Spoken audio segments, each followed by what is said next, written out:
दोस्तों और भक्तों, अपने पिछले एपिसोड में मैंने आपको बताया था कि आध्या यानी अष्टांगी की उत्पत्ति किस प्रकार हुई और किस प्रकार परमपिता परमात्मा ने, उस भगवान ने अष्टांगी को निरंजन यानी कि धर्मराज के पास भेजा और उसके फलस्वरूप वह इतनी सुंदर थी कि धर्मराज ने उसको खाना शुरू कर दिया और उसको आहार बनाकर उसके 3 शीश खा लिए थे। तो भक्तों, आज उससे आगे का वृतांत मैं आपको सुनाता हूँ, आपके साथ साझा करता हूँ। उम्मीद है कि आपको पसंद आएगा। अब सत्य पुरुष का शाप जो कि निरंजन को यानी कि धर्मराज को लगता है, वो चौपाई में दिया गया है। लक्ष्य जीव नित्य ग्रासन करहु, सवा लक्ष्य नित्य प्रतिविस्तरहु।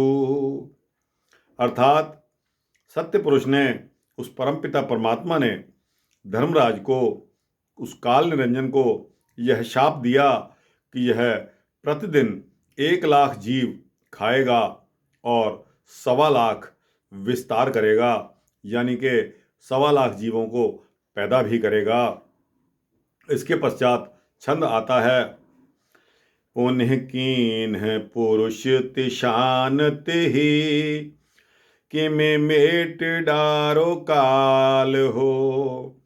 कठिन काल कराल जीवन, बहुत करई बिहाल हो। यही मेटत अब ना बने मुहि, नाल एक सुत पोड़ सा शोड़ सा। यही मेटत अब ना बने मुहि, नाल एक सुत शोड़ सा। एक मेटत सब मिट्टी हैं, वचन डोले अडोल सा। एक मेटत सब मिट्टी हैं, वचन डोले अडोल सा। सत्य पुरुष, उस परमपिता परमात्मा ने उस समय यह विचार किया कि किसी प्रकार वह काल निरंजन को खत्म कर दें, उसकी हस्ती मिटा दें, क्योंकि यह काल निरंजन यानी धर्मराज बहुत ही कठोर एवं भयंकर है। यह सभी जीवों का जीवन बहुत दुखी कर देगा। परंतु अब यह मिटाने से भी नहीं बनता। कारण यह है कि एक ही नाल से 16 सुत प्रकट हुए हैं। उनमें से किसी एक को भी मिटाने से सभी मिट जाएंगे। और मैंने सबको अमुक लोक द्वीप देकर जो रहने का वचन दिया है, वह वचन भी डामाडोल हो जाएगा और मेरी सारी रचना भी नष्ट हो जाएगी। इसलिए उन 16 सुत्तों को बचाने के लिए इसको मारना ठीक नहीं, यानी कि काल निरंजन को मारना इस समय ठीक नहीं परिस्थितियों के मुताबिक। इसके पश्चात भक्तों सोरठा आता है, डोले बचन हमार जो, अब मेटो धर्म को। वचन करो प्रतिपाल, देश और अब नाल है। अब परमपिता परमात्मा विचार करते हैं कि जो अब धर्मराज को अगर मिटा दिया तो हमारा वचन भी भंग हो जाएगा। अतः अपने वचन का पालन करते हुए उसे न मारकर यह कह दिया कि अब वह हमारा दर्शन नहीं पाएगा। सत्य पुरुष का योगजीत को बुलाना और योगजीत को निरंजन के पास भेजकर उसे मानसरोवर से निष्कासित कर देने की आज्ञा देने का वृतांत है। दोस्तों भक्तों, चौपाई में दिया गया है, जोग जीत कह पुरुष बुलावा, धर्म चरित सब कह समझावा। जोग जीत कह पुरुष बुलावा, धर्म चरित सब कह समझावा। उस परमपिता परमात्मा ने, उस सत्य पुरुष ने कहकर योगजीत को बुलाया और उसे धर्मराज यानी कि काल निरंजन का सब चरित्र कहकर समझाया कि किस प्रकार उसने कूर्म पर अत्याचार करके उसके 3 शीश खा लिए और अष्टांगी कन्या का निगल जाना, सारा वृतांत समझाया। अब सत्य पुरुष वचन योगजीत के प्रति आते हैं चौपाई के रूप में। जोग जीत तुम बेग सुधारो, धर्म राय को मार निकारो। जोग जीत तुम बेग सिधारो, धर्म राय को मार निकारो। मान सरोवर रहने न पावे, अब यह देश काल नहीं आवे। मान सरोवर रहने न पावे, अब यह देश काल नहीं आवे। उस परमपिता परमात्मा ने, उस सत्य पुरुष ने कहा कि हे योगजीत, आप शीघ्र ही मानसरोवर द्वीप की तरफ जाइए और वहाँ से निरंजन को मारकर निकाल दीजिए। यह मानसरोवर में रहने ना पाए और वह मेरे देश में भी कभी ना आए। इसके पश्चात दोस्तों, चौपाई के रूप में, जाकर रहे धर्म वही देशा, स्वर्ग मृत्यु पाताल नरेशा। जाकर रहे धर्म वही देशा, स्वर्ग मृत्यु पाताल नरेशा। धर्म के उदर माही है नारी, तासो कहो निज शब्द सम्हारी। धर्म के उदर माही है नारी, तासो कहो निज शब्द सम्हारी। अर्थात धर्मराज के पेट में अष्टांगी नारी है, उससे कहो कि वह मेरे वचनों को संभाल कर पालन करे। धर्मराज जाकर उसी देश में रहे जो मैंने पहले उसको दिया था, उसका अलॉटमेंट किया था। स्वर्ग, मृत्यु और पाताल लोक पर राज करें। इसके पश्चात भक्तों, चौपाई आती है। उदर पारी कै बाहर आवे, कूर्म उदर विदार फल पावे। धर्म राय सो कहो बिलोई, वह नारे अब तुमरी होई। उदर पार के बाहर आवे, कूर्म उदर विदार फल पावे। धर्म राय सो कहो बिलोई, वह नारे अब तुमरी होई। अर्थात वह अष्टांगी नारी धर्मराज का पेट फाड़कर बाहर निकल आए, जिससे पेट फटने से वह अपने कर्मों का फल पाए और धर्मराज से यह निर्णय कर कह दो कि वह अष्टांगी नारी अब तुम्हारी स्त्री होगी। सतगुरु कबीर वचन धर्मदास प्रति चौपाई के रूप में दिए गए हैं। कबीर साहब के वचन जो कबीर साहब धर्मदास को कह रहे हैं। जोग जीत चली भे शिरनाए, मान सरोवर पहुँचे जाई। जोग जीत कह देखा जबहि, अति भौकाल भयंकर तबहि। अर्थात सदगुरु कबीर साहब धर्मदास जी को बता रहे हैं कि योगजीत सत्य पुरुष को शीश नवाकर यानी कि प्रणाम करके चले जा रहे हैं और मानसरोवर की तरफ बढ़ रहे हैं। जब धर्मराज ने योगजीत को वहाँ देखा तो तब ही उसे उस अत्यंत भयंकर रूप हुआ।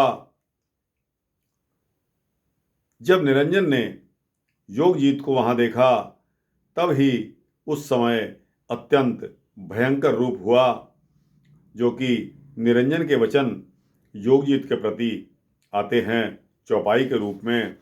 पूछा काल कौन तुम आए, कौन आज तुम यहाँ सिधाई। काल निरंजन ने धर्मराज ने योगजीत से पूछा, यहाँ आए आप कौन हैं, किसने तुम्हें आज यहाँ भेजा है। योगजीत के वचन अब धर्मराज के प्रति आते हैं चौपाई में। जोग जीत अस कहें पुकारी,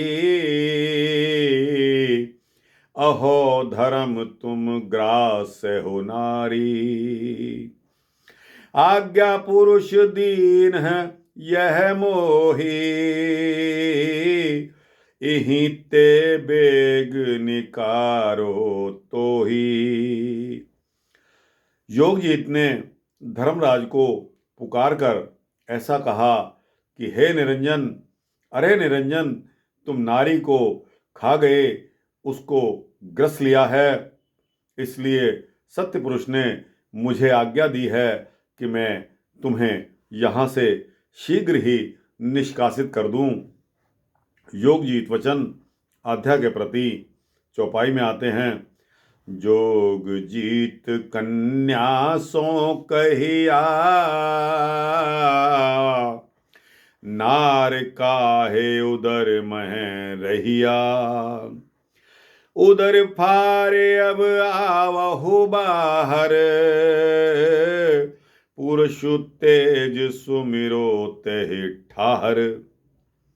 जोग जीत कन्या सो कहिया,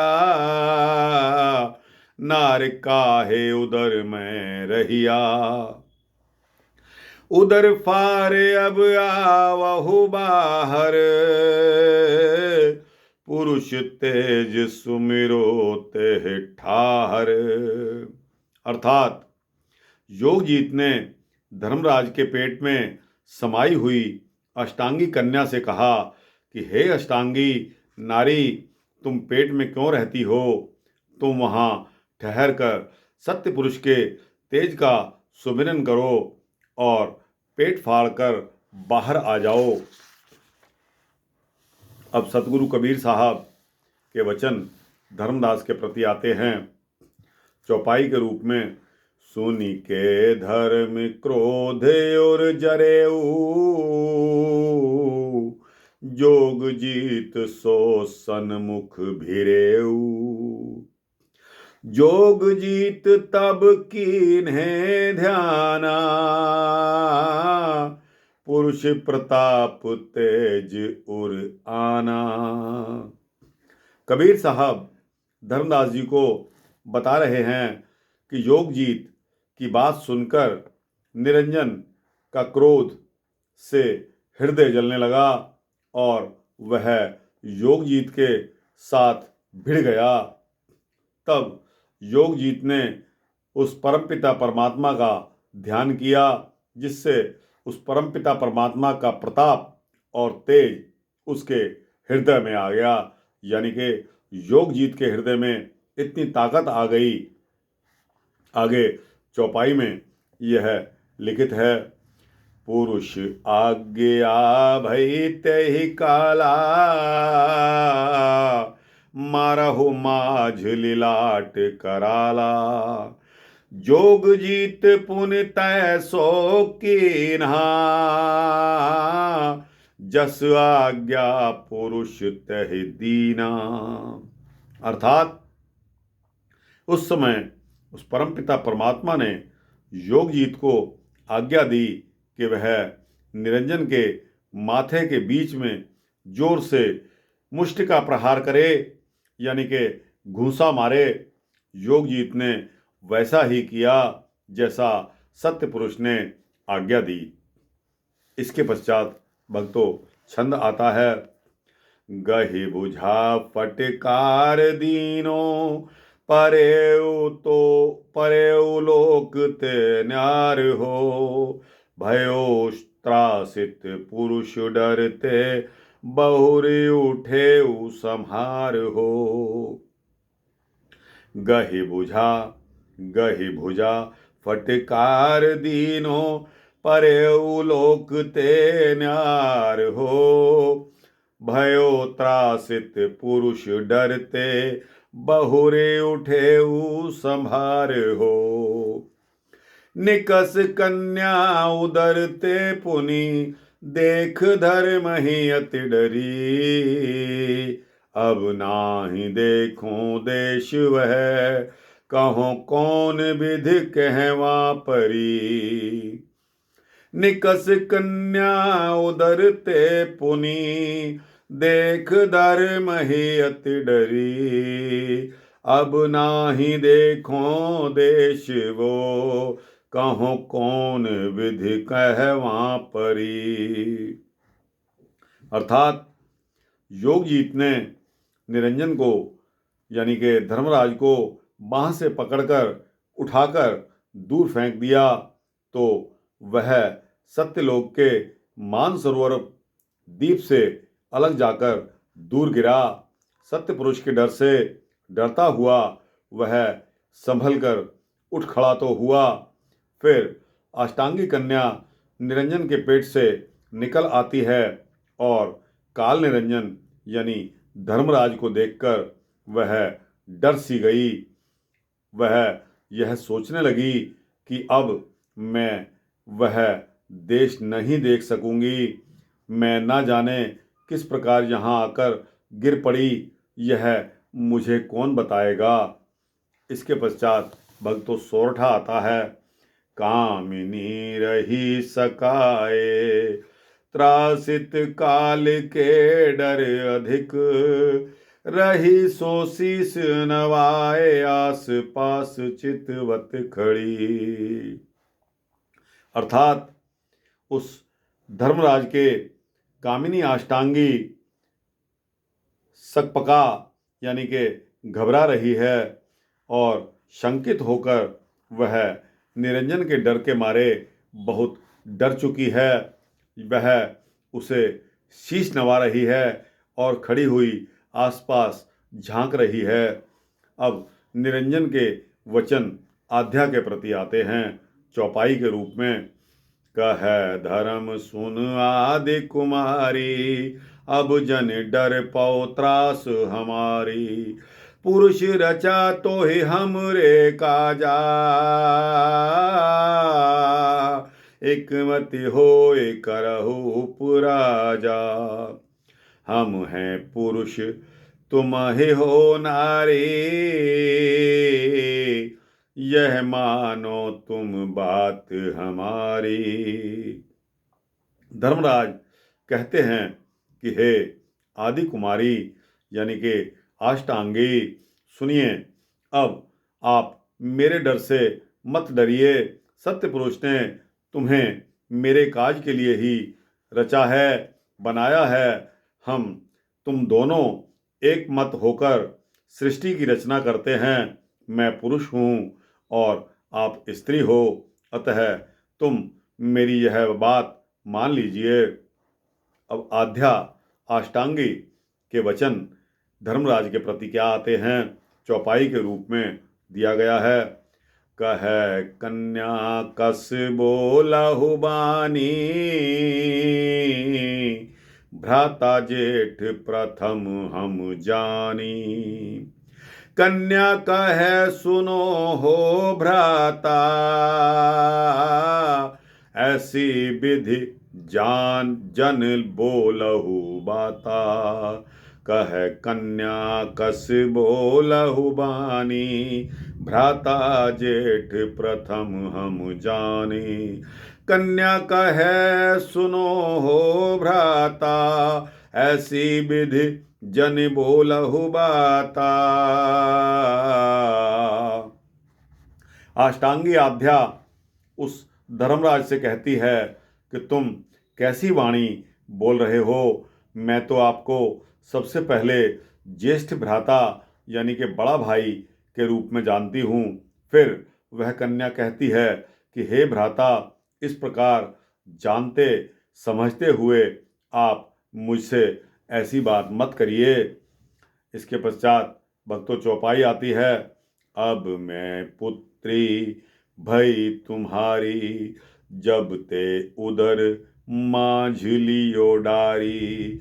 ज्येष्ठ बंधु प्रथम ही के नाता, अब तो अहो हमारे ताता। यानी कि जब से आपने मुझे अपने पेट में डाल लिया, उससे दोबारा उत्पन्न होने पर अब तो मैं आपकी पुत्री हो गई। बड़े भाई का रिश्ता तो पहले से ही है, अब तो मेरे आप पिता हो गए। इसके पश्चात भक्तों चौपाई आती है। निर्मल दृष्टि अब चित वहु मोही, नहीं तो पाप होए अब तो ही। मंद दृष्टि जन चित वहु मोही, ना तो पाप होए अब तो ही। यानी कि अब आप मुझे निर्मल दृष्टि से देखिए, नहीं तो अब आपसे पाप हो जाएगा। मुझे मंद दृष्टि यानी कि विषय विकारों वाली दृष्टि से मत देखिए, नहीं तो अब आपसे पाप होने वाला है। अब निरंजन के वचन आते हैं आध्या के प्रति। कह निरंजन सुनो भवानी, यह मैं तो ही कहो सहिदानी। पाप पुण्य डर हम नहीं डरता, पाप पुण्य के हम ही करता। धर्मराज कहते हैं कि हे भवानी सुनो, यह मैं तुम्हें सत्य समझकर अपनी पहचान बता रहा हूँ। पाप पुण्य के डर से मैं नहीं डरता, क्योंकि मैं खुद पाप पुण्य का कर्ता यानी कि करने वाला हूँ। इसके पश्चात भक्तों चौपाई आती है। पाप पुण्य हम ही सो होई, लेखा मोर न ले है कोई।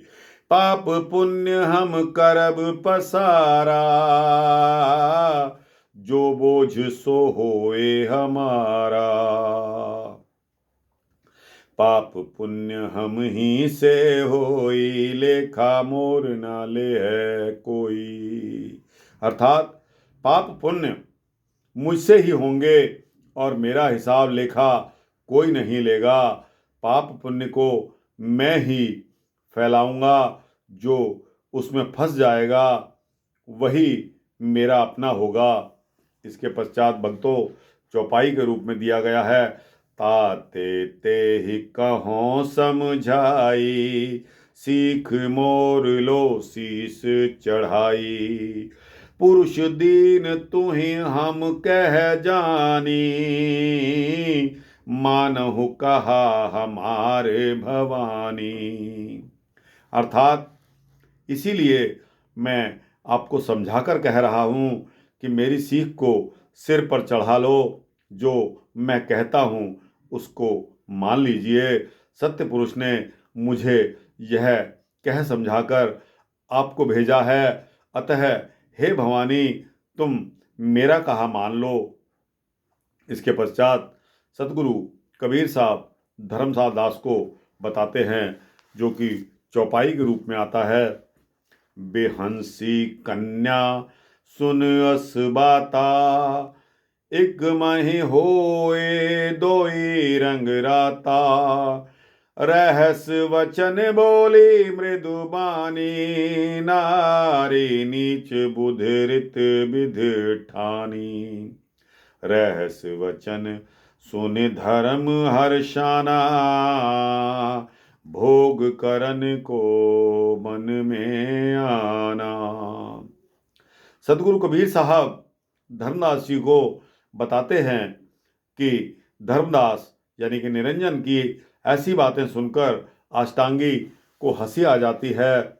दोनों एकमति होकर एक दूसरे के रंग में रंग जाते हैं। अष्टांगी मीठी वाणी से रहस्यमय वचन बोलती है और नीच बुद्धि उस स्त्री ने विषय भोग की इच्छा प्रकट कर देती है। उसके रति विषय के रहस्यमय वचन सुनकर निरंजन यानी कि धर्मदास बहुत ही प्रसन्न होता है और उसके मन में विषय भोग करने की इच्छा जाग उठती है। इसके बाद भक्तों छंद दिया हुआ है। दो भय रति लीन, तिहु को सब खास आरंभनी। आदि उत्पत्ति सुनहु धर्मनि, को नहीं जानत भरमनि। त्रैवार कीनी रति तबै, भय ब्रह्मा विष्णु महेश हो। जेठे विधि विष्णु लघुति, तीजे शुंभ शेष हो। दोनों ने यानी कि धर्मराज जी और अष्टांगी ने परस्पर रीति क्रिया में लग गए। तब कहीं चैतन्य सृष्टि का आरंभ हुआ और सदगुरु कबीर साहिब जी कहते हैं कि हे धर्मदास, आप चैतन्य की आदि उत्पत्ति का यह भेद सुनिए, जिसे ब्रह्मवश कोई नहीं जानता। उन दोनों ने 3 बार रति क्रिया की, जिससे ब्रह्मा, विष्णु और महेश हुए। उनमें ज्येष्ठ ब्रह्मा, उससे छोटे विष्णु जी और तीसरे शंभु जी यानी कि शंकर जी हुए। दोस्तों इसके पश्चात सोरठा आता है। उत्पत्ति आदि प्रकाश यह विदते ही प्रसंग भो, कीन्हो भोग विलास एक मत कन्या काल हुए। इस प्रकार अष्टांगी और धर्मराज का रति प्रसंग हुआ और उन दोनों ने एकमति होकर भोग विलास किया। तब उससे आदि उत्पत्ति का प्रकाश हुआ। दोस्तों अब प्रश्न का उत्तर आपको मिल गया होगा कि आदि उत्पत्ति का जो प्रकाश है वो किस प्रकार आपके समक्ष आया। तो दोस्तों यहाँ ही समय बहुत हो चुका है, इस वृत्तांत को यहीं ख़त्म करते हैं और इसके आगे अगले वृत्तांत में आपको सुनने को मिलेगा। दोस्तों अगर यह वृत्तांत आपको पसंद आया हो तो लाइक और शेयर करके अपने जैसे जिज्ञासुओं को इसको अवश्य भेजना और मेरे चैनल को सब्सक्राइब कर देना, जिससे आपको अगले आने वाले सभी कार्यक्रम आपको मिलते रहेंगे। दोस्तों मैं अपने चैनल पर कोई ऊल जलूल चीज़ें नहीं डालता। सोचता हूँ कि इसमें धर्म के प्रति आपकी आस्था बढ़े और आपके प्रश्न, अनसुलझे प्रश्न जो आपके दिमाग में आते हैं, उनका समाधान भी आपको मिल जाए। तो दोस्तों इसी के साथ समाप्ति करता हूँ, इसी के साथ यह वृत्तांत का अंत होता है। जय श्री राम, जय श्री राधे, जय कबीर जी।